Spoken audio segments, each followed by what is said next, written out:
చేస్తూ ఉన్నాం.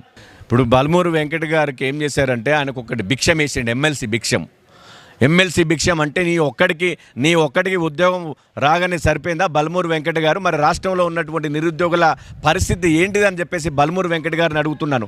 గత ప్రభుత్వం బీఆర్ఎస్ ప్రభుత్వం మీద నువ్వు కూడా మాట్లాడినావు కదా, అనేక మార్లు మాట్లాడినావు కదా. మరి ఇవాళ నీ ప్రభుత్వం ఏర్పడి 7 నెలలు దాటింది. 7 నెలలు దాటినా కూడా కేవలం గత ప్రభుత్వంలో ఉన్నటువంటి కానిస్టేబుల్ ఉద్యోగాలకు సంబంధించినటువంటి పట్టాలను ఈ ప్రభుత్వంలో మీ ముఖ్యమంత్రి రేవంత్ రెడ్డి గారు ఇచ్చి మేము ఉద్యోగాలు ఇచ్చినామంటే సరిపోతుందా? బల్మూరు వెంకట గారు మీరు ఒక్కసారి ఆలోచన చేయి. ఈయన మమ్మలను ప్రశ్నించుడు కాదు, భారతీయ జనతా యువమోర్చను టార్గెట్ చేసుడు కాదు. నువ్వు నీ రాష్ట్ర ముఖ్యమంత్రి గారిని ప్రశ్నించు.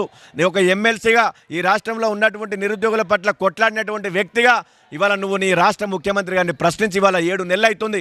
మేము చెప్పలేదు కదా, ఆ ప్రభుత్వంలో భాగమైనటువంటి నీవు ఒక విద్యార్థి నాయకుడిగా పనిచేసినావు కదా, నీకు సిగ్గుండాలి, సోయి ఉండాలి మాట్లాడడానికి.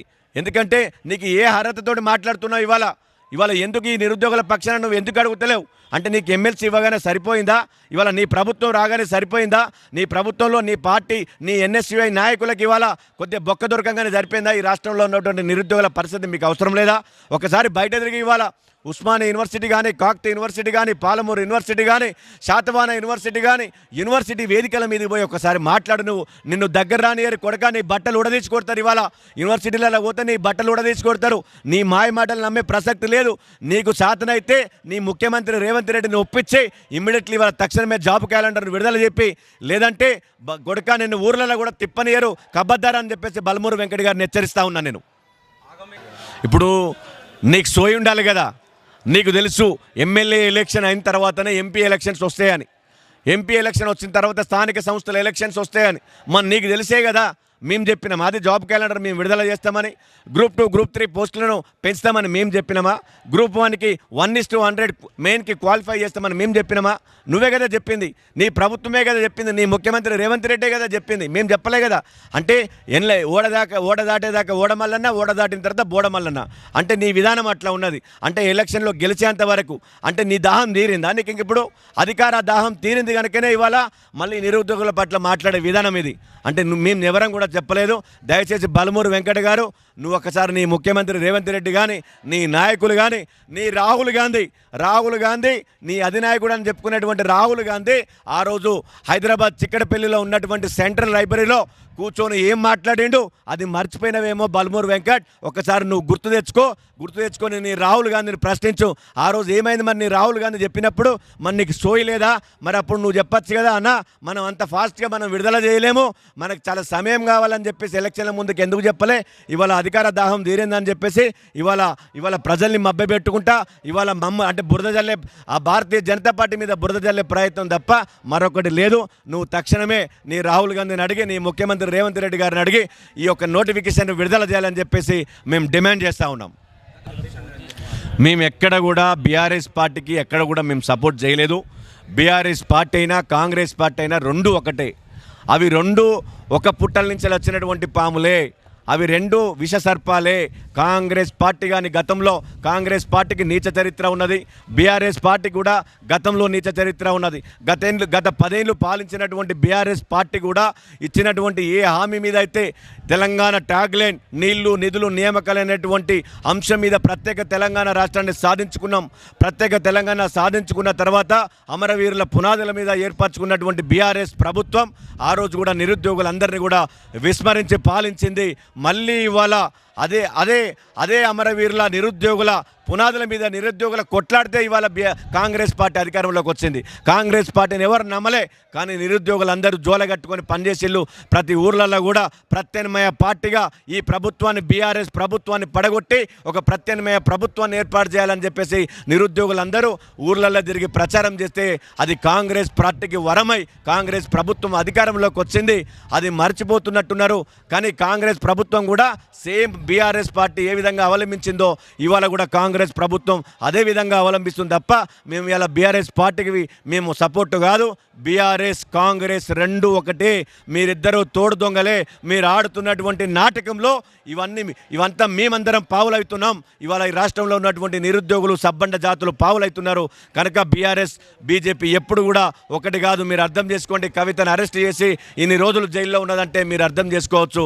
ఇవాళ కాంగ్రెస్ పార్టీ కేవలం కాలయాపన చేయడం కోసం ఇవాళ భారతీయ జనతా పార్టీ మీద బురద జల్లుతున్నది. కాలయాపన ప్రభుత్వంగా మరొకసారి రుజువైందని చెప్పి తెలియజేస్తా ఉన్నాను.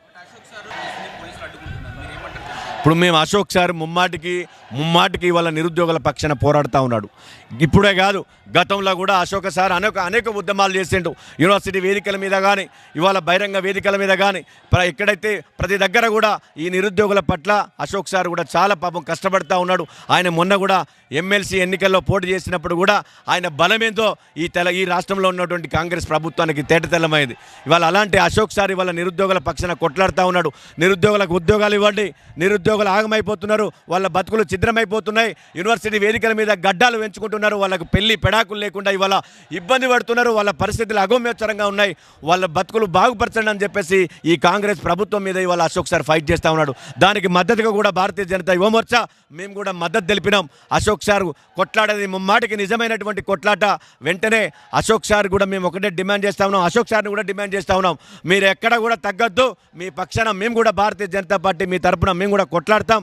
మనం ఎవరం కూడా మన ఉద్యోగాలను సాధించేంతవరకు, నిరుద్యోగుల హక్కులను సాధించుకునేంతవరకు, ఉద్యోగ నోటిఫికేషన్లు ప్రకటించేంతవరకు కూడా ఈ కాంగ్రెస్ ప్రభుత్వం మీద యుద్ధం ఆపద్దని చెప్పేసి మేము అశోక్ సార్ని కూడా మేము రిక్వెస్ట్ చేస్తూ ఉన్నాం. మీరు ఒక్కసారి ఆలోచన చేసుకోండి, కాంగ్రెస్ పార్టీ చిత్తశుద్ధి ఏ విధంగా ఉందో.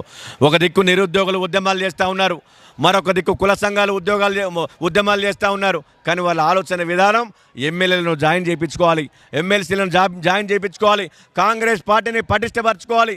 రేపు పొద్దున ఎవరు మళ్ళీ అందులో నుంచి వెళ్ళి రెండో వ్యక్తి ఎవరు వస్తారో, రెండో వ్యక్తి ముఖ్యమంత్రిగా ఎవరు బయటకు వస్తారో వాళ్ళ దాంట్లో అంతర్మతనాలు స్టార్ట్ అయిపోయినాయి, వాళ్ళకి అంతర్కోట్లాటలు స్టార్ట్ అయిపోయినాయి. వాళ్ళ బాధలు అంటే వాళ్ళకి రాష్ట్రంలో ఉన్నటువంటి అభివృద్ధి పట్ల కానీ, నిరుద్యోగుల పట్ల కానీ, ఉద్యోగుల పట్ల కానీ చిత్తశుద్ధి లేకుండా కేవలం వాళ్ళు ఎమ్మెల్సీలను జాయిన్ చేయించుకోవడం, రాజకీయ ప్రక్షాళన చేసుకుంటా ఉన్నారు. వాళ్ళు ప్రభుత్వ ప్రక్షాళన కాదు, ఈ రాష్ట్రంలో ఉన్నటువంటి ప్రభుత్వ ప్రక్షాళన కాకుండా రాజకీయ ప్రక్షాళన చేసుకుంటున్నారు, పార్టీని అభివృద్ధి పరుచుకుంటున్నారు. మళ్ళీ ఎట్లా ఐదేళ్ళు మమ్మల్ని ఉంచుతారో దించుతారో అన్నటువంటి ఆలోచన మీద కాంగ్రెస్ పార్టీ పడి ఇవాళ రాత్రి జాయిన్ చేసుకుంటున్నారు. గత ప్రభుత్వం ఇదే తప్పు చేసింది. గతంలో కూడా కేసీఆర్ గారు ఎమ్మెల్సీ గెలిచిన తర్వాత వాళ్ళకు స్పష్టమైనటువంటి మెజార్టీ ఉన్నది. ఇవాళ స్పష్టమైనటువంటి మెజార్టీ ఉన్నా కూడా ఆ రోజు పార్టీ ఫిరాయింపుల చట్టాన్ని ధిక్కరించి ఇవాళ ఎమ్మెల్యేలను జాయిన్ చేయించుకుంటున్నారు. కాంగ్రెస్ పార్టీకి ఒకటే డిమాండ్ చేస్తూ ఉన్నా, మీరు నిజంగా ప్రజాస్వామ్యం మీద మీకు గౌరవం ఉంటే మీ పార్టీలో జాయిన్ అవుతున్నటువంటి ఎమ్మెల్యేలందరినీ కూడా రాజీనామా చేయించి మీ పార్టీ సింబల్ మీద గెలిపించుకోండి, మీ పార్టీ బీఫామ్లు ఇచ్చి గెలిపించుకోండి. అప్పుడు ప్రజలు మీ వైపు ఉన్నారా, ఎటువంటి భారతీయ జనతా పార్టీ వైపు ఉన్నారో తేట తెల్లమవుతుంది. కానీ ఇవాళ మీరు రాత్రి జాయిన్ చేయించుకున్నంత మాత్రాన ప్రజలు మీ పక్షాన ఉండరు. కేవలం చివరికి ఇవాళ బీఆర్ఎస్ పార్టీది ఏ విధంగా పరిస్థితి ఏర్పడ్డదో రేపు కాంగ్రెస్ పార్టీ కూడా చివరికి మీ దాంట్లో కొంతమంది నాయకులకే పరిమితం అవుతుంది, మీ పార్టీ పుట్టగతులు లేకుండా పోతుందని చెప్పేసి కాంగ్రెస్ ప్రభుత్వాన్ని రేవంత్ రెడ్డి గారిని హెచ్చరిస్తా ఉన్నాను.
कुमार यादव चला